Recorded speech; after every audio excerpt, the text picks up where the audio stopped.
Continuing education knows that at the end, students want to graduate, and we can help them do that because we take the time to really listen to their needs and we understand all the different options that are available across the campus for them. We don't take a cookie cutter approach. We realize each student comes with their own story. So whether it's a part-time student looking to complete a degree program or someone just looking for online courses, we're there to connect them to the resources of the university.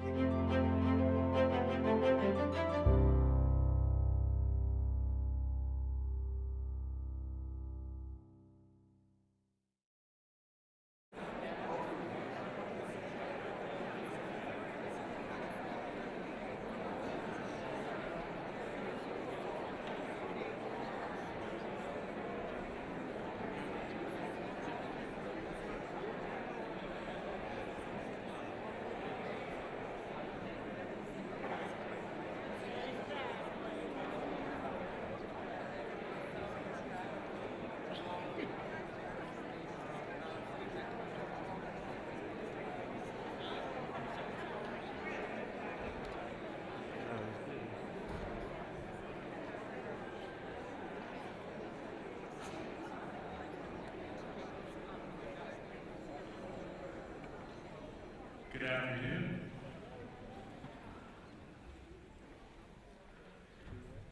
My name is John Leslie, and I am the Vice Chancellor for Strategic Communications and Chief Communications Officer here at CU Boulder. Additionally, this year I have been honored to serve as the Interim Director for the Conference on World Affairs, a CU and Boulder tradition like no other. This year marks the 76th convening of the conference, and while much has changed on campus and around the world, CWA's commitment to curiosity, engaging in meaningful conversation, and exploring the important issues of the day has remained a constant. As we kick off this year's conference, I want to begin by reading the CU Boulder Land Acknowledgement. The University of Colorado Boulder, Colorado's flagship university, honors and recognizes the many contributions of Indigenous peoples in our state. CU Boulder acknowledges that it is located on the traditional territories and ancestral homelands of the Cheyenne, Arapaho, Ute, and many other Native American nations. Their forced removal from these territories has caused devastating and lasting impacts. While the University of Colorado Boulder can never undo or rectify the devastation wrought on Indigenous peoples, we commit to improving and enhancing engagement with Indigenous peoples and issues locally and globally. We will do this by recognizing and amplifying the voices of Indigenous CU Boulder students, staff, and faculty and their work, educating, conducting research, supporting student success, and integrating Indigenous knowledge, and consulting, engaging, and working collaboratively with tribal nations to enhance our ability to provide access and culturally sensitive support and to recruit, retain, and graduate Native American students in a climate that is inclusive and respectful. Thank you.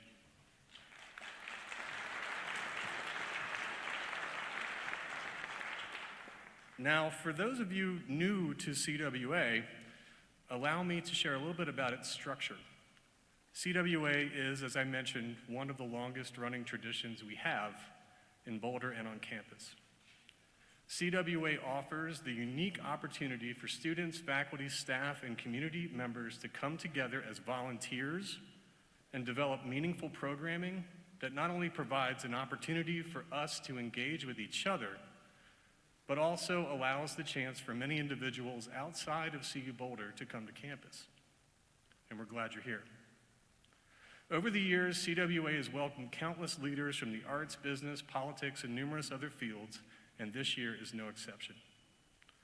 If you haven't already done so, I encourage you to check out this year's full schedule and to take advantage of the great programming happening this week. We are thrilled to kick things off today with Scott Dikkers, who you will hear more about in a moment. We are also honored to close out the conference on Friday with a candid conversation on leadership with our very own Coach Prime, moderated by CU Boulder Center for Leadership Director and Leads Professor Dr. Stephanie Johnson, I hope to see you there. CWA could not succeed without the passion, leadership, and commitment of our staff and our amazing volunteers, sponsors, and supporters. Please join me in a round of applause to thank all those who have helped make this year's CWA happen.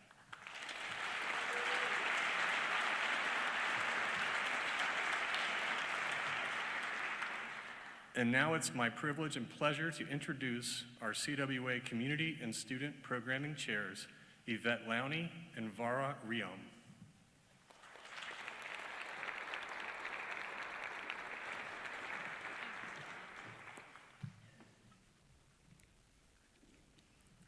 On behalf of all of our community members, students, and staff, welcome to the 76th Conference on World Affairs.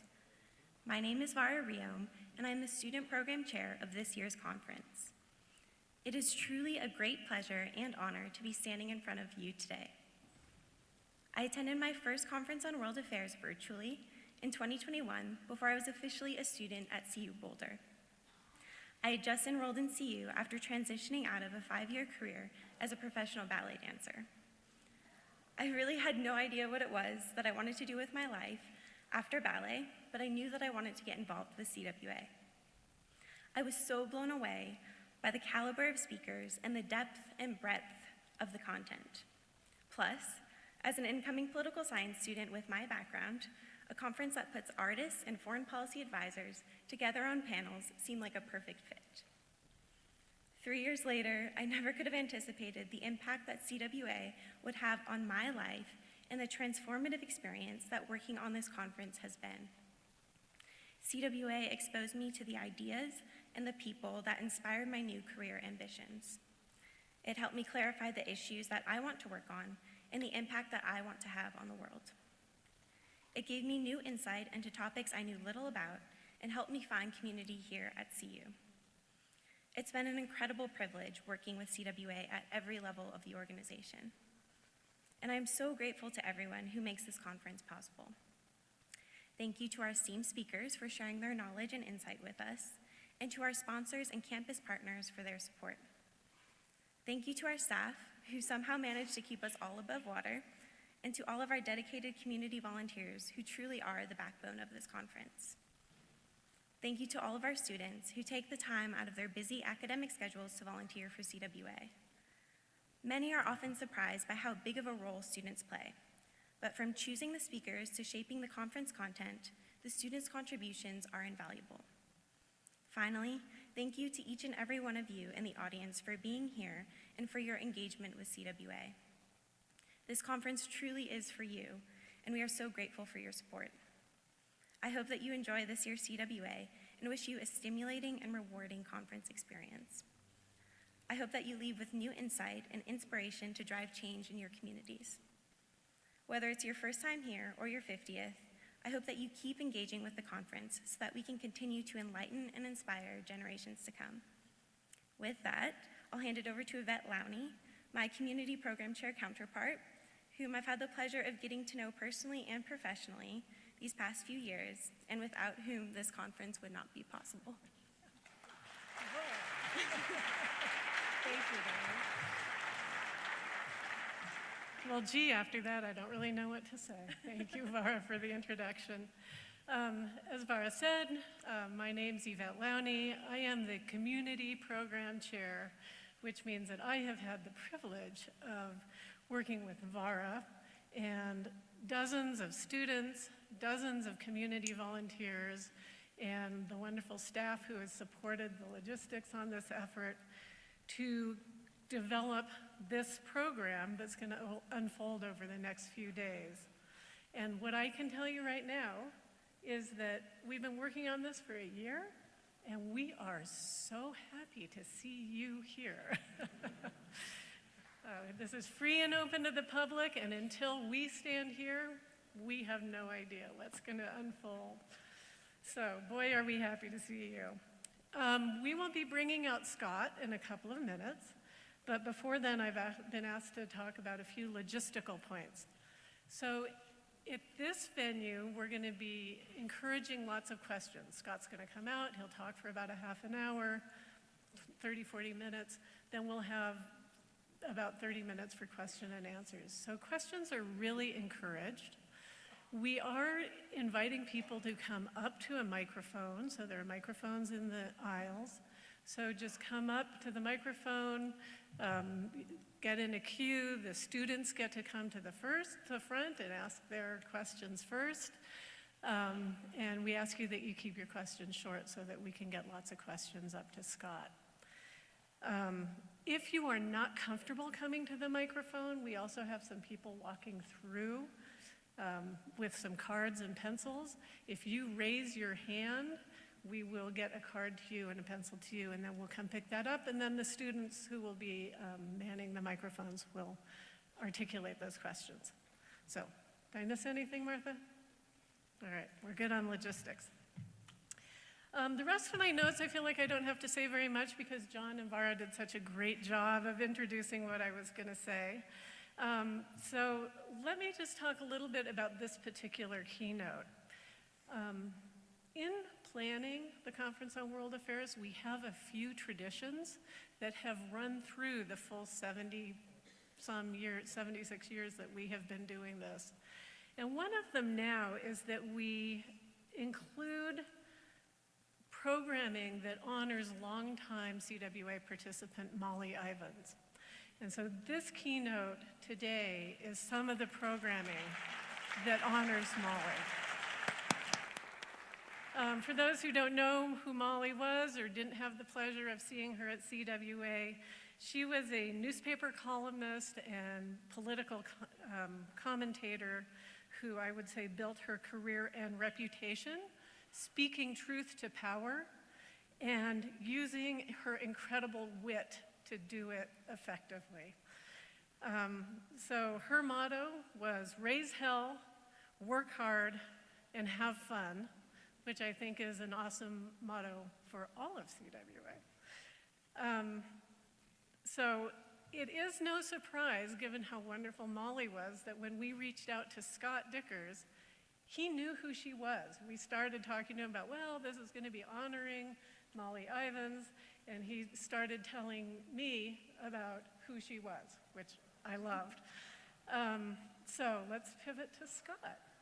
So Scott is the founding editor of The Onion, which is another vehicle that has always tackled current events in a way that might make you laugh or make you think about things differently. So at The Onion, Scott was the longest running editor-in-chief. He had an involvement there that has spanned over 3 decades. He teaches, he writes books, some of which will be available at the UNC this week. He hosts podcasts, he directs films, he enjoys speaking in front of a live audience, unlike me.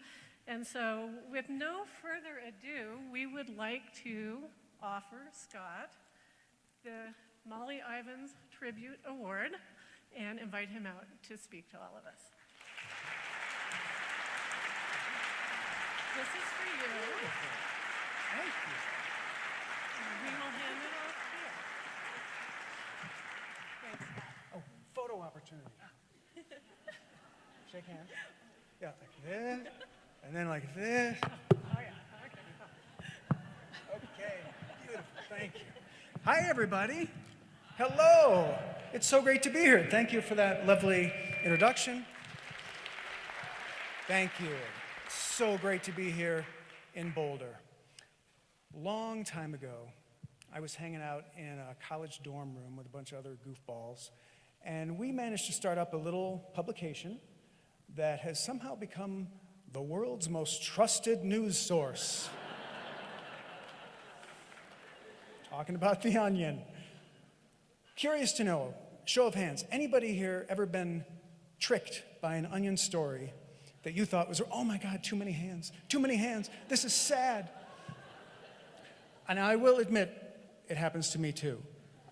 How can you tell? And the reverse is also true, where sometimes you see a headline in a real news source and it sounds like The Onion.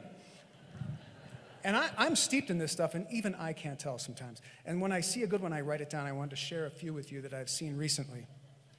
Real headlines in real newspapers. Cat comes in 3rd in Virginia Senate race. Did you see that story? Anyone in the university, if you're a professor, you'll enjoy this one. Ever-growing past confounds history professors. And I got to give you one more. Human butt seized by terror police. Real headlines. So, how did this happen? How did the real news start sounding as crazy as The Onion? And how does The Onion end up in our news feeds like it's some kind of legitimate news source? You know, Onion writers didn't have any journalistic training, we were just making stuff up. Well, we've lost faith in our traditional media. We know it's all nothing but corporate propaganda. Truth has no meaning. So we're all siloed in our little social media bubbles of misinformation and alternative facts. We don't believe in anything anymore. We don't believe in our cherished institutions. We don't believe in our elected leaders, certainly. And we don't believe in science. Now, this is a terrible, terrible situation, of course. But from another perspective, maybe it's a good thing. Maybe it's good. And I'm going to spend my time with you here tonight trying to convince you that it's a good thing. And it's going to be a stretch, I'll be honest with you. But I'm going for it. Going for it. When you can't trust anything, why not put your trust in the one news source that you know can't be trusted? In a post-truth world, the only news that makes sense is the fake news, the fake news. I have to do my Trump impression sideways to get the full effect. The fake news, the fake news. Thank you, thank you, thank you.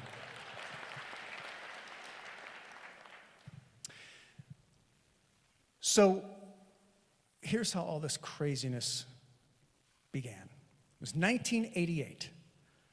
Ronald Reagan was president. The biggest threat in the world of journalism was USA Today. This was a newspaper that, unlike all the other newspapers, was in color. You couldn't do color. That wasn't permitted. Newspapers were black and white. And they didn't have longer stories. They had short little nuggets. They had a lot of pictures. You could cut out all the pictures of a USA Today, and it would just be this frame that had no copy in it. And that was the state of journalism.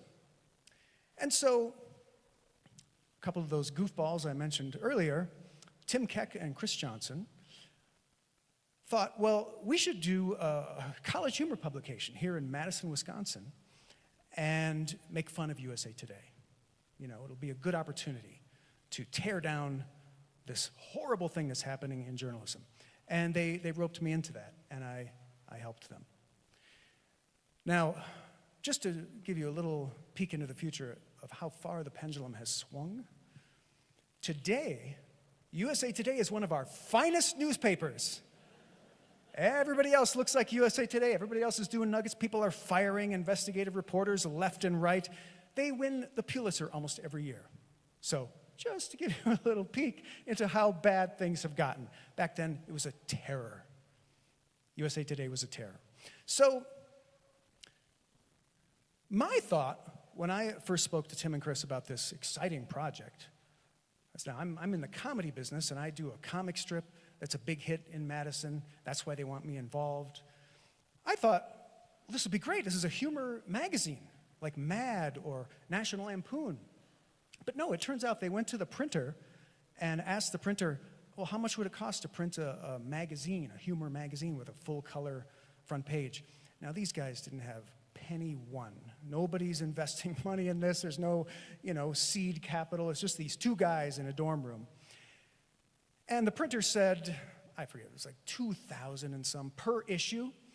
And they said, okay, well, what's the cheapest kind of paper we could possibly print on? And they said, well, newsprint. And you got the cheap newsprint. And the cheapest newsprint is like gray. It's like a hideous newsprint. It's not even the good, like beige-ish newsprint. Maybe $400 per issue. So Tim and Chris were like, all right, I guess we're doing a newspaper. And when I heard this, my heart sank. Like, who'd ever heard of a humor newspaper before? That wasn't a thing. I was like, all right, I'm fine, you know, whatever we can do. And so I drew cartoons for them. And that's where I came from, was cartooning, and I let them do everything else. They founded it, they started it up, and they literally did everything. They wrote most of the copy, they sold the ads, they delivered it when it came out Tuesday morning at the crack of dawn.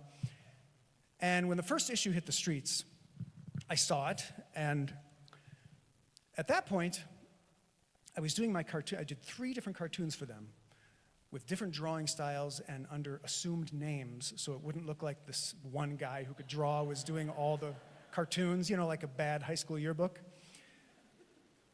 And when I saw that first issue, I was glad that I had put fake names on all the cartoons. But I figured, well, you know, they'll get their bearings, everything is going to be okay. Week later, second issue comes out. It's worse. It's riddled with typos. It doesn't really seem that great. So at this point, to save my cartooning career, I was making $60 a week from The Onion drawing these 3 cartoons. I was the highest paid Onion employee. Tim and Chris weren't getting paid anything. All the money went into the printing. I showed up at they had moved to an off-campus flat, moved to their little flat. I visited them there and volunteered to pitch in to help, see if there's anything I could do. So I helped like edit some stories and do some other things. And they told me that they had a plan for issue 3. And that was they were going to take a photo of the 2 of them mooning the camera, run it on the front page with a big banner headline, "Screw you readers, we quit." Because they had not slept for like 3 weeks. It was really making them crazy. Now, I don't know if this is true. I told Tim this recently, and he said he didn't remember that. But it really affected me when they said that, because no, don't do that. Like, let's do something else. And we ended up doing something else. Tim's naked ass did appear on the cover of issue 3, but it was for a totally different story. It had nothing to do with them quitting or leaving. I think he just wanted to appear naked on the cover of his own newspaper. And how can you fault someone for that? So I continued to help them. And then, a few months later, about an academic year, they decided that they really had had enough, and they were done. And so they offered to sell me The Onion. So it was a year old, and they sold it to me, and I had a business partner, a guy named Pete, who knew how to sell ads. He had sold some ads for them. But I was going to be in charge of the content. So I was going to be owner, editor-in-chief. And I jumped right in. I bought it. And basically collected every penny I had, which was $3,000, to buy this 1-year-old Madison, Wisconsin newspaper that had a circulation of about 15,000. My friends told me I was crazy. They said, start your own newspaper. I'm like, no. Do you see what Tim and Chris went through? You can't start a newspaper. You have to buy one. So anyway, now I'm owner, editor-in-chief of this newspaper, The Onion, which nobody's ever heard of. You know, occasionally you might, you know, see people pick it up on campus. That was kind of it. And I was faced with this horrible job of filling sometimes 8 tabloid broadsheets per week with stories and cartoons and jokes. On occasion, it would be a 12-page issue. This is like death. So I could see why Tim and Chris weren't sleeping. So I needed to hire some writers and immediately started collecting people. Now, people have often asked me, where does The Onion find its writers? Because, you know, these are some of the top writers of satire in the entire business. And other companies and other industries, they're very concerned about, you know, how do I find the A players in my industry? How do I find the top people? And, you know, we just figured it out. They search high and low. They have business seminars about this stuff. So I'll tell you our simple formula. We did not search high and low. We just searched low. Dropouts, shut-ins, disaffected, smart-alecky liquor store clerks, grocery store clerks who make fun of customers in line, minimum wage slaves, service workers. These were our A players. Now, why is that? Well, they were bitter, they were hateful, and they had no prospects in life. Perfect. And I was right there with them. I was one of them. You know, I had a day job as well. Worked at a radio station, you know, pressing buttons at the top of the hour. So What you find when you find people who are really good at writing comedy is that it comes from some kind of deep pain. I'm sure you've all heard this, and you've seen it, like, Chris Farley, John Belushi, Robin Williams. These are a good indication of who comedy people really are. There's an old saying in Hollywood, don't ever invite a comedy writer to your party, because they just bring it right down. So, but these are my people. I love them. I love all of them. They were, oh my God, I hired an agoraphobic, conspiracy nut, a pathological liar. One of our writers was suicidal. They were all on some sort of prescription antidepressant medication. They all came from broken homes. And, often you turn to comedy as a way to cope. Like your dad leaves and you subconsciously become a funny person in order to, win him back, which is so sad because dads don't come back. It's not happening. I don't care how funny you are, dad's not coming back. One writer originally approached me by email, and the subject heading was, "Area Loser Wants Job." I thought, okay, pretty funny. Opened it up, and he had a pretty good submission of headlines there, so I called him up. Turns out he's pushing 30, still lived in his mother's basement, too insecure to leave the house for like 10 years. And I'm thinking just the kind of talent we're looking for at The Onion. So I hire that guy. Another writer I hired was a guy named Rich. Rich was trying to figure out what to do with his life. He got a job as a school bus driver. Now, you have to understand, in these days, there was no internet photo service where you could get great photos of anything. If you wanted a photo of a person, you had to go out on the street and say, hey, you want to be in The Onion? And people were like, oh, sure. That's how we got most of our people. But some of the funniest people to put in The Onion for stories are old people and kids. They're just funnier.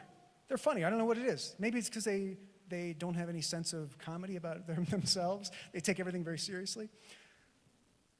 It was impossible to get photos of kids. Here's a guy who drives a school bus. He's got access to so many kids. Now, you can't go out on the street and see a kid, hey, can I take your picture? This is not going to work. You're going to get arrested. The parents will shoot you, whatever.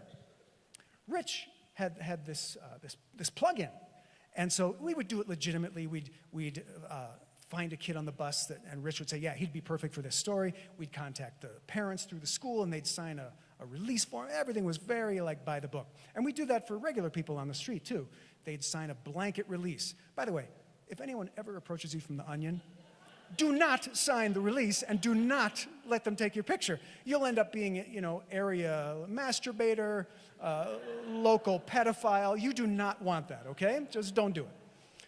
But for the kids, we're going to be good to the kids.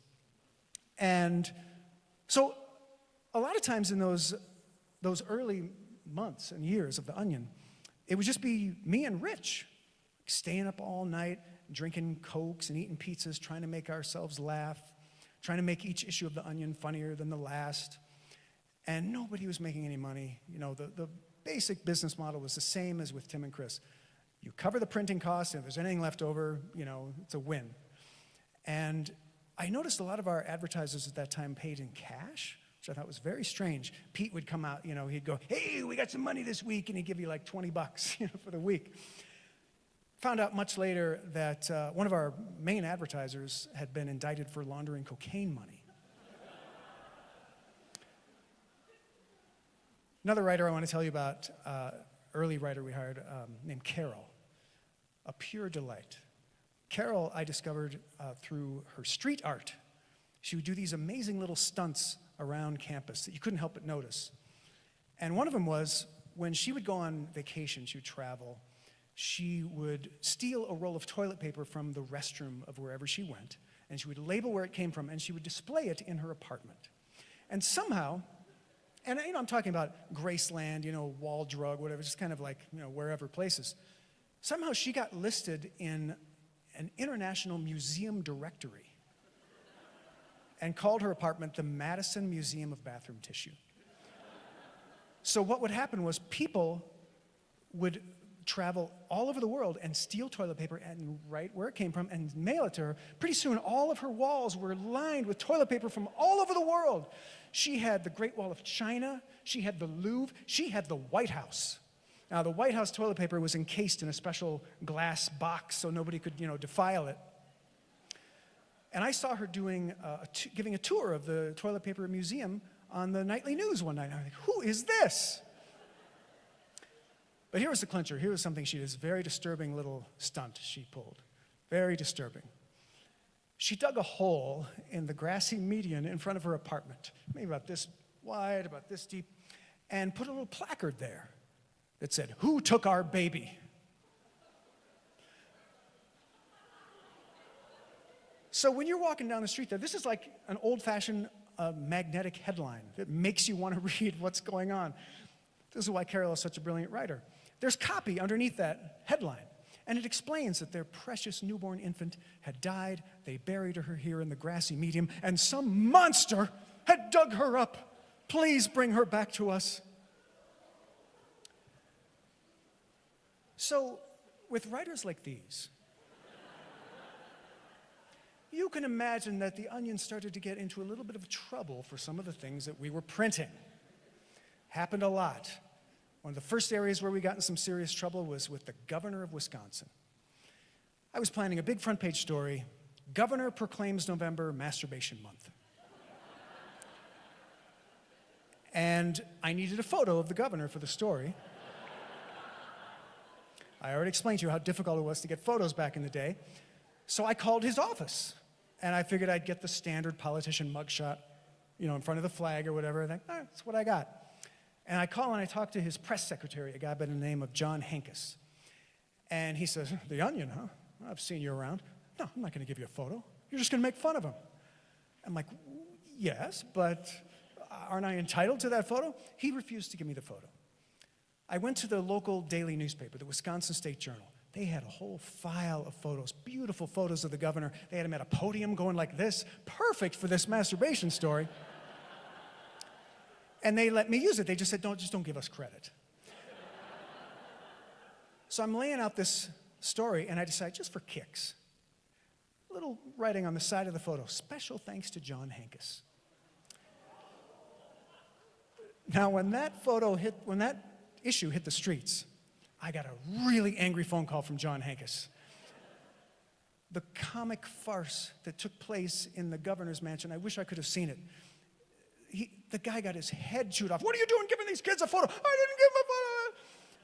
He got in so much trouble, he was furious. He demanded a retraction, said he was going to sue us out of existence.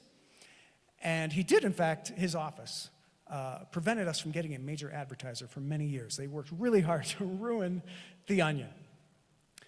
But we decided, okay, we'll give him a retraction. Yeah.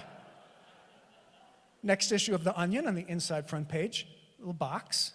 Last week, The Onion erroneously reported that the governor had proclaimed November Masturbation Month. It was a reporter's mistake. He had actually proclaimed it Sodomy Month. The Onion regrets the error. Special thanks to John Hankus for pointing out this correction.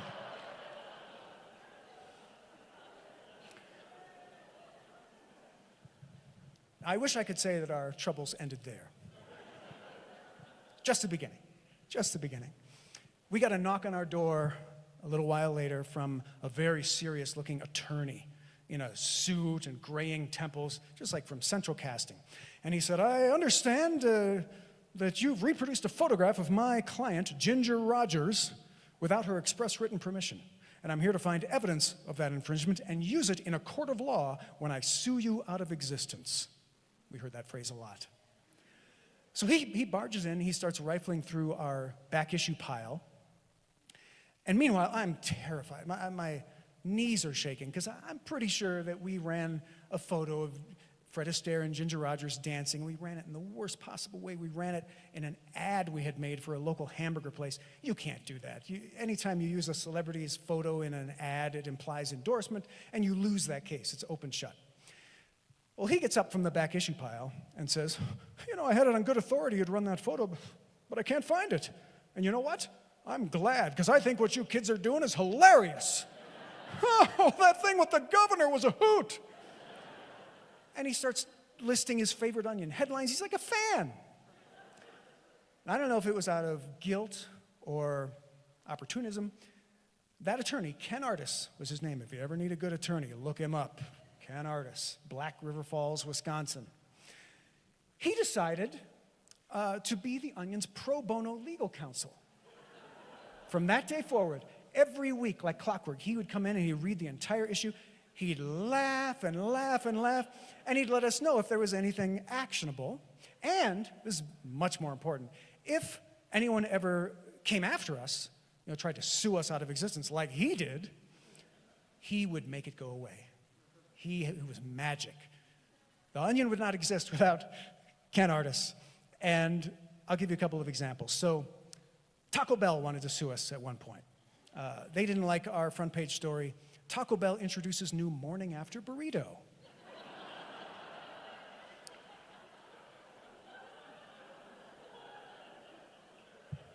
This particular food item was called the contraceptive melt.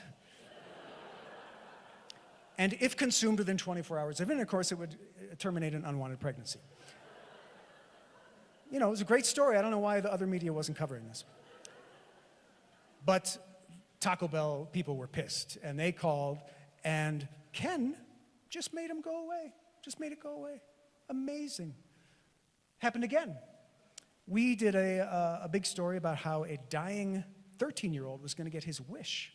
He was going to get to pork a famous female pop singer whose name I'm not allowed to disclose because of a non-disclosure agreement that I signed. And we got a call from this very famous female pop singer's highfalutin Beverly Hills attorney telling us, hey, I know you're a satirical publication, my client's a public figure, you have every right to make fun of her. However, she is very rich and may just want to sue you out of existence for fun. So Ken just happened to be there reading the paper when this guy called, so I hand the phone to Ken. Inside of 10, 15 minutes, these two attorneys are laughing, sharing stories of their childhoods. Ken sells the guy a subscription to The Onion. And we never hear from him again. Now, I got some insight into how Ken worked his magic when The Onion did a parody of a fine dining issue. It was just like a, crass attempt to get restaurants to advertise with us. It was like fake recipes, fake restaurant reviews, stuff like that. Well, a couple of us had visited a local butcher, and the guy started talking to us and telling us all the local restaurants that bought his grade D and grade C meat. And I thought, well, this is really interesting. Let's run this on the front page with his picture, which we did. Now, when that issue hit the streets, we got a very angry phone call from this guy. And this seemed different. This seemed like, oh my God, we're tearing down this small business. This is not somebody who, and he was just traumatized. He was like, well, these are my customers. You're going to ruin me. So I asked Ken, what should we do? And Ken was cool as a cucumber. He says, well, let me have $300 cash. I'll take care of it by the end of the week. All right. Plenty of cocaine money lying around. I gave Ken $300 cash. Here's what he does. He goes to the butcher when that guy's working there, and he says, I saw you in The Onion. And the guy's like, oh yeah, those kids are going to pay for that. And Ken said, oh, when I saw that, I thought, now there's a butcher who tells it like it is. There's a butcher I can trust. Let me have some prime rib and some veal. And he proceeds to order $300 worth of meat off the menu. We never hear from the guy again. Meanwhile, Ken eats like a king for weeks. Now, despite some of these mishaps, some of this trouble that we got into, The Onion grows during this time. In fact, we get a lot of friendly puff pieces written about us. Often when one of these crazy things happen, people find it very funny and entertaining, so they write about it, and The Onion's circulation is growing. Our advertising revenue is increasing. Meanwhile, in the rest of the world of the print media and journalism, newspapers are dying. They're losing ad revenue, and their readership is aging. So, also at this time, the fairness doctrine is repealed. So the FCC decided, we don't need balance in media anymore. You can have infotainment. You can have blatantly editorialized news. News organizations, especially on TV, no longer had to provide news as a public service. They were now competing with their entertainment programming. So news had a budget, and it had to get viewers, and it had to be more sensationalized. And all this was like happening at the same time. So as The Onion was getting more popular, these other news, like TV and newspaper news sources were looking at The Onion saying, maybe we should make a few stories. Maybe we should make some funny headlines. I don't know. Let's see what happens. And I started seeing that happening. That's when I started seeing certain publications start to be a little, sillier, tap into the satiric, do a little more like feature stuff, start firing some investigative reports aren't funny. Nobody's reading that. Nobody cares. So I didn't really realize what was happening at the time. And The Onion just kept doing what we were doing. In fact, we doubled down. And around about the mid-2000s, we decided, thank you. We decided that the bandwidth was at a certain point where we could start putting video online. This is what other news organizations were doing also. Fox News, CNN, they were putting these little 3-minute clips of their 24-hour news channels online. And you could sit there and painstakingly wait while the old-time modem drew the first frame of the movie. And we wanted in on that. We wanted to get in on the ground floor. And we knew that what was working with The Onion was when we made the satire and the parody look as much like the real thing as possible. When people believed what we were doing, it just made it so much more fun for the rest of us. They would realize right away that okay, it's fake, it's The Onion, and they would get the joke. But one example, an early story that people believed and caused kind of a stir was this headline, "A Chinese woman gives birth to septuplets, has 1 week to choose." Yeah, in accordance with Chinese law, 6 of the 7 babies would have to be thrown off a mountaintop. And that caused a really big stir. There were like websites put up and prayer groups started for these babies and everything. But it would hardly ever happen. It was once in a rare while. And then as soon as they realized what had happened, they were like, oh, okay, it's made up. Well, when we started doing video, something strange happened. It was like a paradigm shift. Because up to that point, The Onion's audience had been people who read, people who understand words. Once you start doing video, you get a whole different demographic of people who do not read. They only look at bright, moving, colorful pictures. And they're not the brightest bunch. So one of the first videos we produced was a parody of a network morning news show, or like a morning, features show. It's called Today Now. Today Now, wonderful. Great show. One of the early videos that we did was a clip, and we would do these clips, We would pretend like The Onion had all these 24-hour news channels, and we were just showing clips. But of course, we were just making the clip. There was no 24-hour news channel. And in fact, these clips were so expensive to make because, we wanted them to look like real clips from real shows. So we would spend like $25,000 on a single clip, and we'd be lucky in those days to make $500 selling ads for it. It was a total money siphon, and we invested $2 million into these videos. Totally worth it, by the way. Totally worth it. So the video was a little piece about how a kid was bankrupting the Make-A-Wish Foundation because he had wished for unlimited wishes.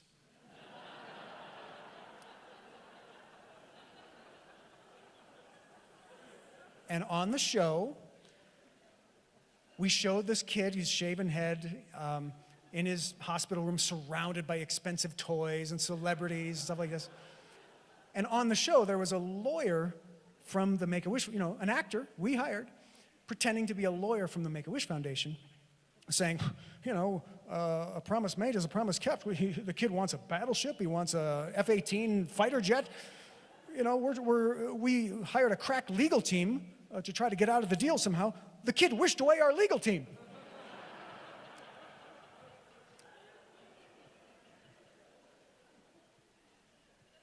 I got a panicked phone call from the head of the Make-A-Wish Foundation telling me that their funders were calling them saying, what's going on? Are you going out of business? We heard you were going under. He had to put a message on the front page of the Make-A-Wish Foundation website explaining that, no, if you've seen this, it's the Onion, it's fake. He wanted us to take the video down. I was like, we can't take the video down. So we donated money to them, and he managed to convince people eventually that it was all fake. This kept happening. It happened frequently with the nation of China. Now, I don't know if it's some sort of like lost in translation thing or what, but there were a couple of instances where the Chinese government and the Chinese press should have known better. One of them was when we ran a big front page story about how the US Congress was threatening to leave Washington if the city didn't build them a new Capitol building with a stadium, you know, seating and like a retractable dome with hot dog stands around and everything. They'd move somewhere that treated them better, like Oklahoma City or something. And for this story, we drew this elaborate graphic depiction of the proposed, you know, stadium-sized Capitol with all the stands and the hot dog vendors in Adobe Illustrator. It looked beautiful. The largest circulation newspaper at that time, the Beijing Evening News, reran that story verbatim with the image. Unbelievable. And it happened again. The Onion named Korean dictator Kim Jong-un the world's sexiest man alive.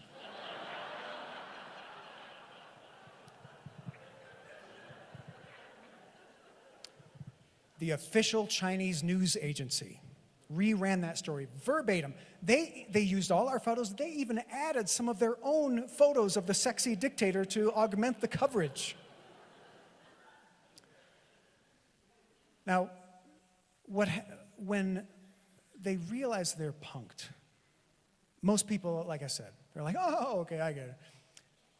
Not the people of China. In the Beijing Evening News, they ran a little correction on the inside cover of the issue following that issue, because somebody had told them, no, this is all fake. You can't run this. So they ran a little correction, and it said, apparently, there are newspapers in America that print lies.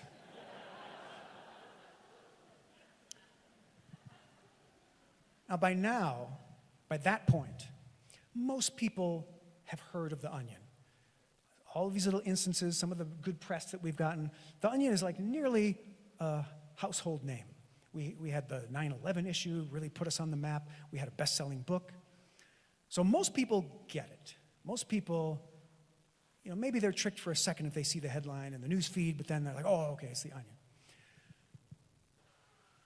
There were 4 people who held out, who still didn't understand what The Onion was and didn't like being made fun of in The Onion.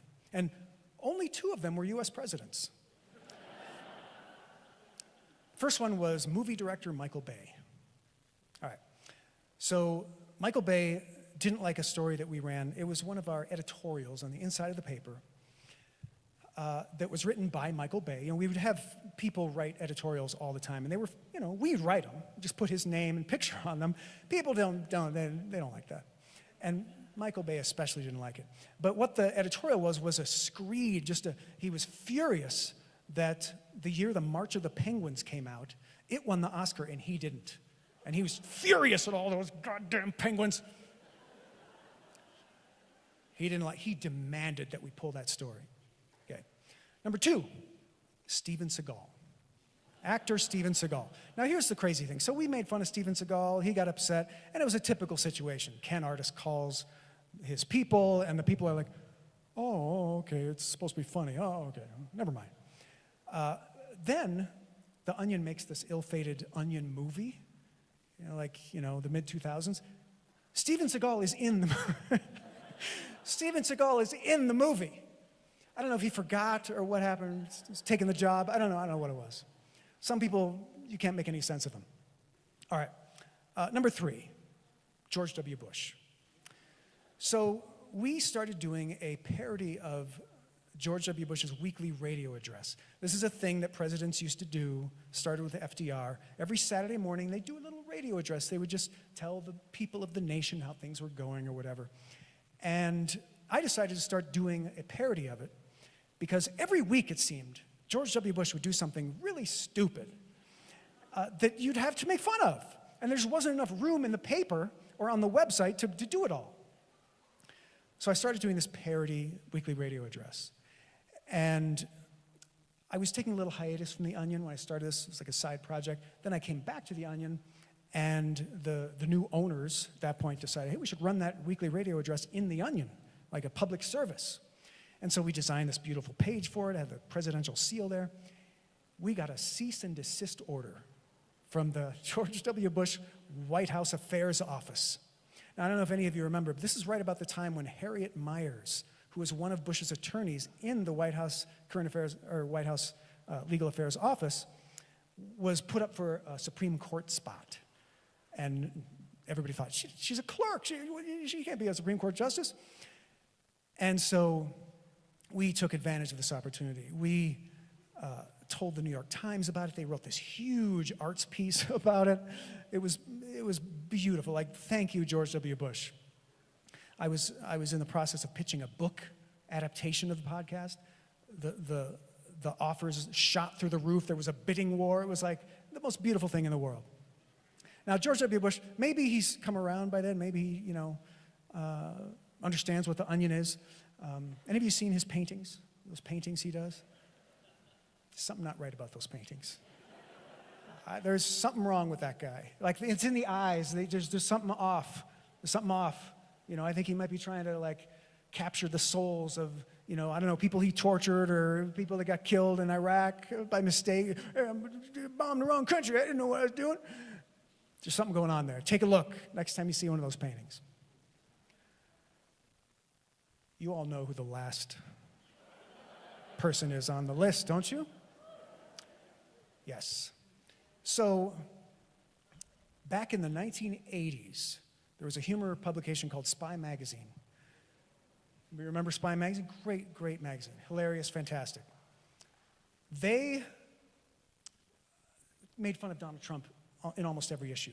It was basically, they focused on high society Manhattan culture, and Donald Trump was trying to be in that. So he was a frequent target. And they coined the term short-fingered vulgarian for Donald Trump. He hated it. Hated it. So what he would do is whenever he found a photo of himself, he would photocopy it and he would circle the fingers and he would fax it to Kurt Anderson and Graydon Carter, the two guys who were running Spy Magazine. And he would say, see, not small, not small. And so we knew about this at The Onion. This is like part of, literary comedy history. And so we decided, well, when he was coming out against Obama's birth certificate, it was like 2012, 2013, somewhere in there, we decided, let's go after him. Let's go after more than just the fingers. Okay. So, we had this front page story. Donald Trump looks in the mirror at sagging, aging, flaccid penis. And we got a furious phone call from his attorney, Michael Cohen, demanding a retraction. They wrote us a cease and desist letter. Now, we don't cease and desist. Somebody calls and ceases and desists. We just have Ken call them and we just keep doing our thing. And in fact, many of our cease and desist letters are framed in the Onion office to this day. We're proud of them. So when we didn't make any changes, they kept calling. Michael Cohen kept calling. And then we kept getting letters. They were hounding us. Now, at the time, it's kind of funny and everything. But then when he started running for president, remember that story that broke where it turned out that Donald Trump had called People magazine pretending to be his own publicist? Do you remember this story? There's audio of it you can find on the internet. He just disguises his voice And oh yeah, all the ladies like to have sex with Donald Trump. They love Donald Trump. He's still the hot thing, absolutely. And he named himself John Barron and all this stuff. I got to thinking, I'm like, I don't know if that was Michael Cohen calling the Onion. I think that might have been Trump himself. Because I have the letter. I have the letter he sent. Some of the verbiage in the letter is just like a little bit too Trumpy.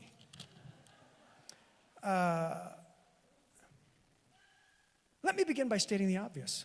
The commentary was not written by Mr. Trump. Mr. Trump is an important businessman. The article is absolutely disgusting. Okay, it goes on like that. Does that sound like an attorney? Does that sound like how Donald Trump? So there's no like ending or punchline to the story except that man became the president of the United States.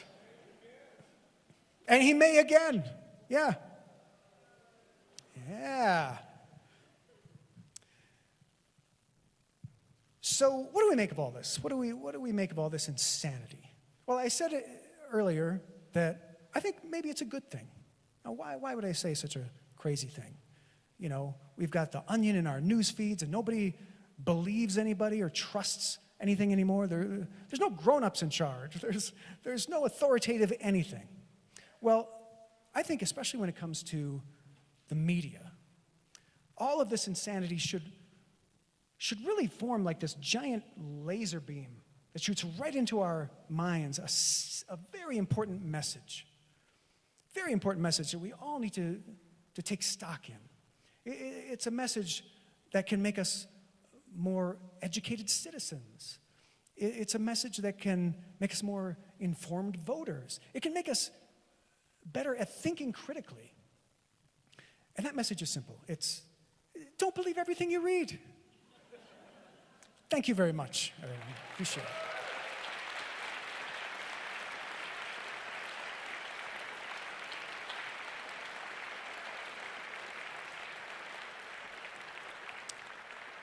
Thank you very much. I would be delighted to entertain any questions that any of you have. If you want to. Oh, two people talking at once. Oh, yeah. What's that? We're going to go to the microphones. Happy to entertain some questions. Thank you all for coming, by the way. This is a lot of fun. Great to be here.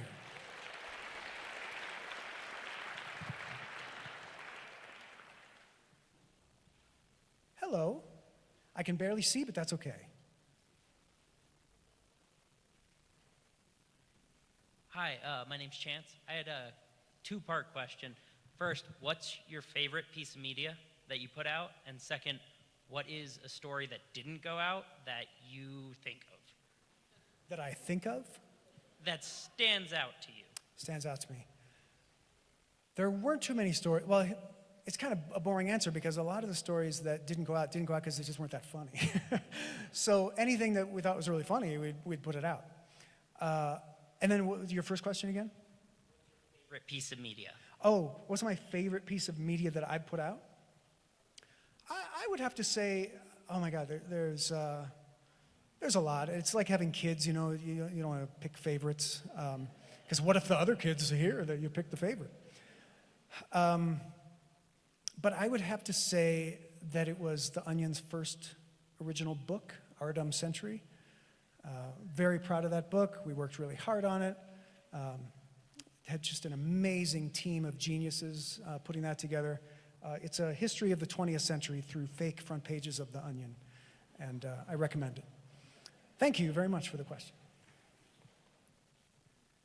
Oh yeah, and then we go to this side. That makes good sense to switch. Yes, hello. Would you be so kind as to take a photo in my hat? To take a photo what? Of you in my hat.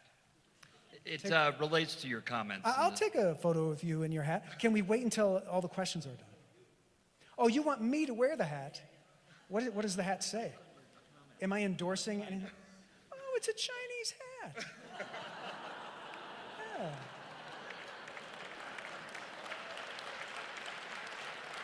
That's wonderful. Thank you. A beautiful hat. Is that a genuine Mao Zedong era hat? Amazon. Yeah. Probably made by the same people who make the Trump hats. Hello. Hi, my name is Tanvir. I'm a student at CU Boulder. My question is, do you see or foresee perhaps AI or ML type of things will kill or revive the satire in modern world? Good question. Thank you. Will AI kill or help satire in the modern world? So I believe that comedy especially, satire in particular, is a form of person-to-person communication. People who want comedy want to hear another person's perspective. If they know it was AI generated, it gives them the creeps. They don't like it. I don't care how good it is. Nobody's interested in that. Does that mean AI can't be part of the process, part of the brainstorming? All the AI ideas are terrible, by the way, but they can be part of the brainstorming. Sometimes professional writers show up at meetings with terrible ideas. Happens to all of us. So I think it's a fine tool, but I don't see it ever replacing quality comedy, put it that way. Do y'all see that George Carlin special that they made? Fake AI George Carlin special? Kelly Carlin, George Carlin's daughter, sued, got him to take it down off of YouTube.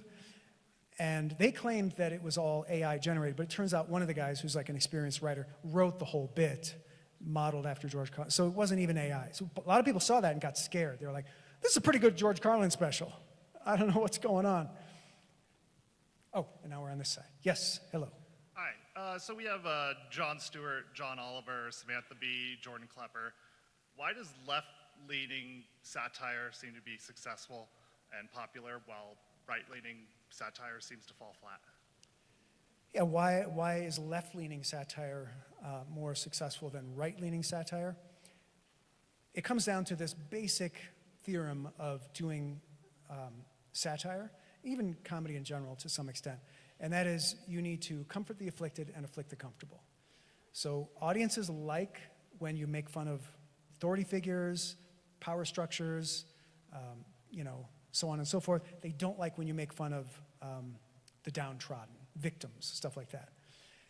And the so-called left-leaning, Jon Stewart, John Oliver, et cetera, they seem to be representing like the democratic side of things, but really what they're not looking at it in terms of left and right politically. The best satirists see it as haves and have-nots. And because that's a much better playing field. Those are better odds for a comedy person because the haves are like 1%. The not-haves are 99%. So if you're appealing to the 99%, you're going to get laughs. It's just science. So why doesn't right-wing comedy work? Well, the right wing, the Republican Party, represent the rich. We all know that. They've always represented the rich. Now, there's definitely some, establishment Democratic politicians who represent the rich, and they're all corrupt. I mean, who are we kidding? They're all on the take, and they do the bidding of their corporate masters. They don't do anything that we want them to do. But that's where the power lies. We are the 99%. So you can make fun of politicians, you can make fun of Congress, you can make fun of the media, which is all owned by those same corporations, so they can't ever point out the problem. But if you go out there and you try to do satire that glorifies the 1%, and makes fun of, the downtrodden victims like immigrants, women, gay, LGBTQ community, nobody's going to like that. It's not going to work. They try it, they do it on Fox News, and those shows don't usually last long. Greg Gutfeld's show is the longest lasting show, and I figured out the secret. They don't have a studio audience. They have like 5 or 6 friends that they bring in to laugh at their jokes. That's what you get. So that's my very real serious answer to that really interesting question. Thank you. Hello. Hello. I have been closely following your work for decades. Well, thank you, sir. And I realized how successful it was when I think it was sometime after 2001, my father said, "Did you see that headline? Our country has never been stronger," said spokesman of the Quadrigon. That headline never ran. Well, maybe he should have worked for you. Well, but here's the thing. So Tim Harrod, the writer I told you about who lived in his mother's basement, he wrote that headline. And it was something like America Still Strong, Say Quadrigon Officials, or something like that. And I was taking a hiatus when they did the 9/11 issue, but I know that they pulled that story because it seemed like it was making fun of the victims too much. It wasn't really tearing down the powerful. It's still pretty funny, and it's like a nice footnote. Yeah, so what that means is either your father came up with the same idea, or he's such an Onion fan that he saw like interviews with the writers about it, and that's where he got that. That must have been what it was. Now my question though is, who is carrying the flame?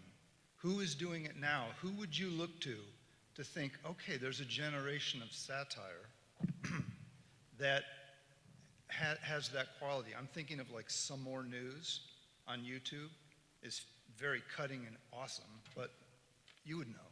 Yeah, it's a really good question, and I always keep my eye out. A lot of these shows, like I think John Oliver's show is really on the cutting edge, and they hire, kids in their 20s to write that show. So in many ways, that's where they're going. Every generation has its kind of humor style that it likes. And the humor style of Gen Z and Gen Alpha is largely madcap, non sequitur humor. And so things like Eric Andre, the Tim and Eric Awesome Show, these are the kind of things that they're into. To them, like satire, like doing news parody, is kind of old school, So we're gonna see some exciting new format that they create where they're able to do really intelligent and fun satire, and it's not gonna be what we expect, and that's great. I love that. Yes? Online subscription available? One more time? Online subscription available? They used to be, but around about 2012, The Onion stopped printing paper versions of The Onion. So you can't get a subscription anymore. You can go on the website for free and read it all you want, though. And I can't charge a bill for my advertising. You can't what? That way I can't charge a bill for my advertising now. I'm sure we can figure out a way to bill you. Don't worry about it. Yes? Well, thanks for being here. My pleasure. Very enjoyable program. I wanted to ask you, do you have a favorite comedian, and why that comedian? I have a lot of favorite comedians. I am a big fan of all the famous ones that you know about. My two favorites right now are Maria Bamford. Anybody know Maria Bamford? Just so unique and so funny and just so original. And she was going to be on tour in my area. I'm in the Minneapolis area, and had to cancel some shows. She got ill, so I'm very concerned for her right now. And my other favorite is Nick Griffin. He's been doing comedy for like 30 years, just a master, so funny. Not that great at social media. So you don't really see his stuff, He gets on the late night shows once in a while. He has a couple of albums. But yeah, look up Nick Griffin. He's just so good. Big fan. Thank you, sir. Hello. Hi. I was wondering, there's been some speculation that certain SNL parodies have actually affected people's perceptions of real people and politicians like Sarah Palin. Do you think that any Onion content has affected people's perceptions of people in real life? I do. I boldly profess that I think they have. So I spent a lot of time pointing out the foibles of two Republican presidents. There aren't too many stories to tell about recent Democratic presidents. In The Onion, we've been making fun of Joe Biden since he was vice president, and we created this kind of character for him. And the character is like this Rust Belt dirtbag who washes his Trans Am shirtless in front of the White House, stuff like that. And he's just like this kind of creepy uncle who's got all these creepy stories or whatever. And we actually produced a fake autobiography of Joe Biden called The President of Vice. around about 2013, 2014, something like that. And, you know, it was a full book, and we got a guy who sounded like Biden to do the whole audiobook and everything. Joe Biden himself tweeted about it. Say, check out my autobiography. He likes that. He likes being like, you know, regular old Joe from Pennsylvania or whatever. So I think that reputation like enhanced him in his mind. Oh, and sorry, one more thing about the tweet. Obama retweeted the tweet. Pretty nice, pretty nice. Oh, and you know, the Onion's been around 35 years at this point. So we go back, you know. Like I said, Ronald Reagan was president when we started. There is a Bill Clinton story. There's a Bill Clinton story. The Onion was just in Madison, Wisconsin when Clinton ran in 92. When did it start in Boulder? I feel like that was around the same time, 91, 92. Boulder was a very early place for the Onion print edition.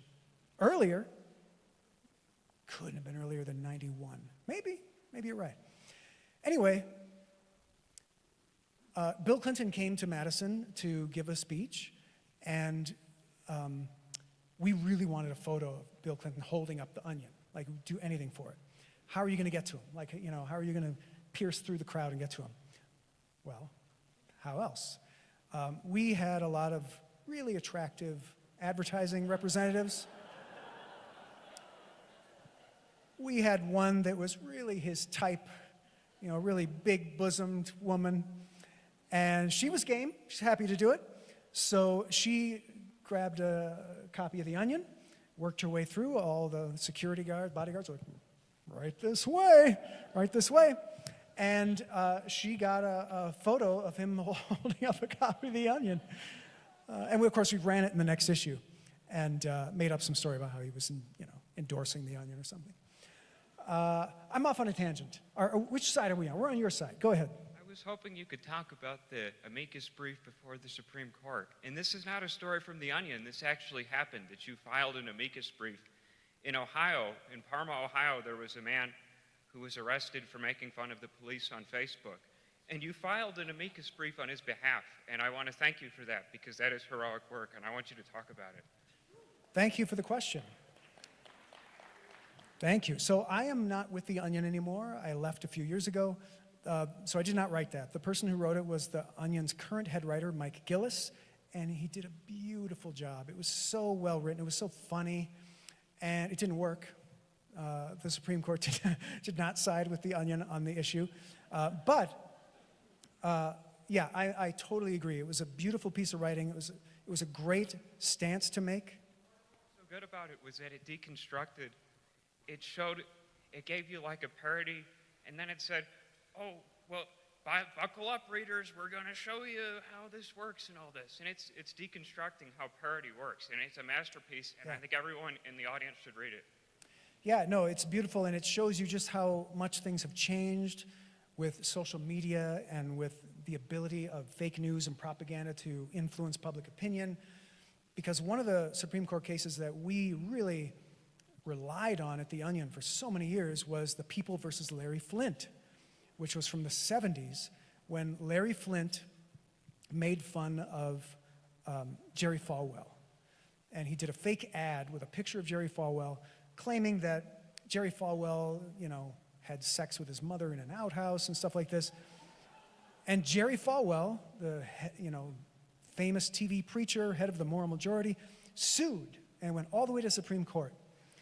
And they made a movie about it with Woody Harrelson playing Larry Flynt.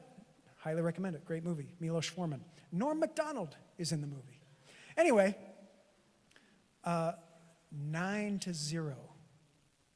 When have you last seen a 9-0 Supreme Court decision in favor of Larry Flynt? Saying, hey, Jerry Falwell's a public figure. You can make fun of him all day. It's freedom of the press. I don't have any faith that the Supreme Court would vote that way today. The fact that they didn't even side with that Onion brief, you know, it's pretty scary, pretty scary. Yes? Hi, Scott. Thank you for a great opening. And my question is, what is the fundamental difference between propaganda and fake news with influence of people? Thank you. difference between propaganda and fake news. So for a while, they were calling propaganda fake news because people in Russia or who knows where were writing fake stories, and they were printing them, or not printing them, running them on US-based social media and trying to affect public opinion. And they called that fake news. And before that, so The Onion never called what it did fake news, because in fact, The Onion never really did fake news. The Onion made up stories. It wasn't even based on real news at all. It was just totally made up stuff. Because for a long time, we had like a 2-week lead time for stories. Come up with the idea, 2 weeks later it would run. So we almost never actually responded to news that was happening by doing like our take on it. Everybody thought that's what we were doing, but we were just making up stuff from whole cloth. When The Daily Show started, or rather, when The Daily Show was taken over by Jon Stewart, they started calling it the fake news. And side note, Jon Stewart hired my right-hand man from The Onion, Ben Carlin, to be his showrunner executive producer, because he saw how Ben had helped make The Onion into this like real news parody that was really believable, and that's what he wanted for The Daily Show. And so they started using the term fake news in their marketing. And so when the propaganda started coming out, this was around in the 2016 election, people just borrowed that term, and they called it fake news. But it's really a misnomer, like it can be both ways. Some propaganda is fake news, other propaganda is not news-based at all, and some fake news is not propaganda, it's just meant to be funny news parody. Thank you for that. Hello. Oh, there's nobody up there. We've exhausted your questions, people. Nobody has anything more to say. Perfect timing. And right on time. So, thank Scott, you very much. Scott, do you have any last words for us? Any last words? What? Sorry, I can't understand. You're not at the mic, so I have no idea what you're saying. That's okay. The acoustics in here are too good. I just want to say thanks again for coming. Follow me on social media. If you Google me, Scott Dikkers, even if you spell it wrong. Google can find me. And I do a daily creativity tips and motivation and inspiration on Substack, free daily tips. Anybody want to sign up for that, you're welcome. And I'm going to be doing a panel tomorrow at noon.